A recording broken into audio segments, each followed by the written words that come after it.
praticamente quase todas as religiões existem alguns códigos de ética, moral ou a maneira que você exerce ou as instruções para essa religião. Muitas delas são em traduções orais, não estão escritas, mas algumas têm as suas escrituras sagradas. Vamos conhecer um pouquinho mais sobre elas hoje. Shalom, pessoal! Estamos de volta com Alguém Me Explica. Então vamos lá, o que nós vamos ver hoje? Livros sagrados. Então, a primeira delas, vamos falar sobre o hinduísmo. O hinduísmo, então, ele tem a tradição oral, praticamente, das Vedas. As Vedas são conhecidas, elas são divididas em 4 partes. Elas têm data por volta de 1500 a.C.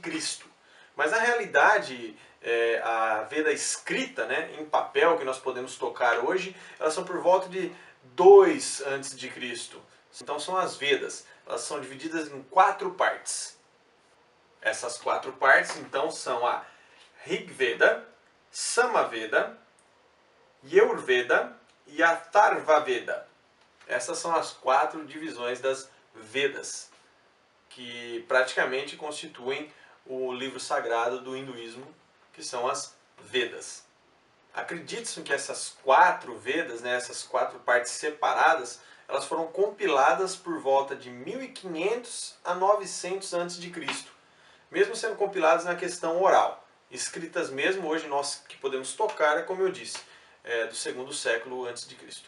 No budismo, existe um livro sagrado chamado Tipitakas, que quer dizer 3/6. Na verdade, são 3 livros, certo? Compilados em um, que nós chamamos de Tipitakas, que são os 3/6, cada um com seu significado. Essa coletânea de escrituras, que são essas 3, provavelmente foram escritas entre 300 a 200 a.C., aproximadamente. Não dá para pôr uma data correta em cima, mas é provavelmente por volta desse tempo aí. Então, quais são esses 3/6? Vou falar para vocês aqui. O primeiro nós chamamos de Vinaya, que eles querem dizer regras ou preceitos. O segundo é a Sutta, que são sermões e discussões. E o terceiro é a Abhidhamma, que são teorias filosóficas. Então o livro ele se divide nessas 3 partes. Beleza, então. O próximo seria o Espiritismo. O Espiritismo, na realidade, ele não tem um livro sagrado, algo que eles seguem ao pé da letra, um livro importante. São vários, na realidade. Porém, tem 2 que são 2 muito importantes. O primeiro é chamado de O Livro dos Espíritos e o segundo é o Evangelho segundo o Espiritismo. Isso daí são obras derivadas do estudo de um francês, que é mais conhecido pelo nome de Allan Kardec. A primeira edição do Livro dos Espíritos ela foi publicada em 18 de abril de 1857. E o segundo livro, que é o Evangelho segundo o Espiritismo, ele foi publicado em 15 de abril de 1864. Esse provavelmente são os 2 livros mais importantes, mas não é um livro sagrado, mas são provavelmente os 2 mais importantes. Existem outras obras também de Allan Kardec, mas essas 2 provavelmente são as 2 mais importantes do Espiritismo. Ok, agora nós vamos entrar nos livros sagrados das fés abraâmicas. Lembra que eu falei no vídeo passado sobre as fés abraâmicas, que são as monoteístas, que é o judaísmo, o cristianismo e o islamismo? Tá, a primeira dela que nós vamos falar é o judaísmo. Qual é o livro sagrado no judaísmo? Porque o livro principal do judaísmo seria a Torá, ok? A Torá. A Torá é mais conhecida como o Pentateuco, os 5 primeiros livros da Bíblia, que são Gênesis, Êxodo, Levíticos, Números e Deuteronômios. Essa é a Torá. Mas esse não é total o livro sagrado do judaísmo. O judaísmo também consiste no Antigo Testamento que nós falamos, que é o da Bíblia. Então, o Antigo Testamento que nós falamos, que é o livro sagrado do judaísmo, ele é dividido entre a lei, os profetas e os escritos. Isso tudo que nós conhecemos hoje como Antigo Testamento. E os 5 primeiros livros, como eu disse, que é a Torá, que provavelmente é a parte mais importante. Mas não, as outras não são menos importantes, mas a mais falada é a Torá. Okay?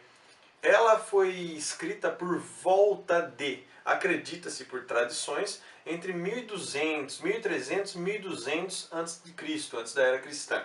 Mas que nós temos realmente evidências, nós podemos tocar, acredita-se que foi 600 ou 400 a.C. que nós temos alguma coisa escrita, já que nós podemos ver.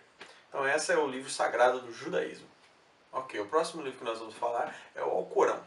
A palavra Corão, em árabe, ela quer dizer recitar. Então esse livro é praticamente uma coisa que se recita.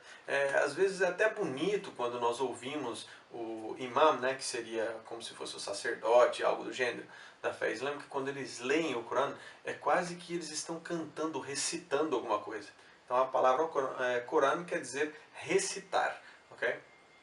Bom, acredita-se que esse livro foi escrito por volta de 610 a 632 depois de Cristo, certo? Que é uma fé pós-cristã. Então acredita-se que foi escrito nesse período. Esse livro na religião islâmica, ele é a autoridade suprema, okay? Suprema. E disse que esse livro foi escrito por uma revelação do anjo Gabriel ao profeta, né, da religião islâmica, o profeta Muhammad, o Maomé, né, conhecido em português, e que depois foi escrito, e esse daqui é conhecido como o maior milagre do profeta, que ele não praticou nenhum tipo de milagre a não ser o Alcorão. Esse é o milagre da religião islâmica. Bom, o próximo livro acho que vocês já sabem qual é, né? A Bíblia, no cristianismo. A Bíblia, ela é uma coleção de livros na realidade, né? Tem algumas pessoas que acham que a Bíblia é um livro só. Na realidade, a própria palavra Bíblia quer dizer livros. Então, ela é uma coleção de livros. A Bíblia evangélica consiste em 66 livros, ok? Sendo que 39 estão no Antigo Testamento e 27 estão no Novo Testamento. Ela foi escrita em 3 línguas diferentes, no aramaico e hebraico, e o Novo Testamento foi escrito em grego, no grego da época, é claro. Acredita-se que ela foi escrita num período de aproximadamente 1500 anos, que ela teria começado a ser escrita em 1450 a.C. e teria sido terminada em 100 depois de Cristo. Foi escrita por vários autores diferentes, muitos deles nunca conheceram uns aos outros, porque foi um período de tempo muito grande. E essa aqui, então, esse é o livro sagrado do cristianismo. Ok, pessoal, espero que vocês tenham gostado de saber um pouquinho mais sobre essas escrituras sagradas, esses livros sagrados de alguma das religiões predominantes no mundo hoje. Foi uma explicação bem breve, mas é mais para que vocês tenham um conhecimento básico. Depois nós vamos aprofundar um pouquinho mais, principalmente nos livros da fé abraâmica, que é aquela que eu tenho um estudo maior sobre. Ok? Tranquilo então, galera. Bom ver todo mundo. Até o próximo vídeo. Que o Eterno abençoe todos vocês. Fui.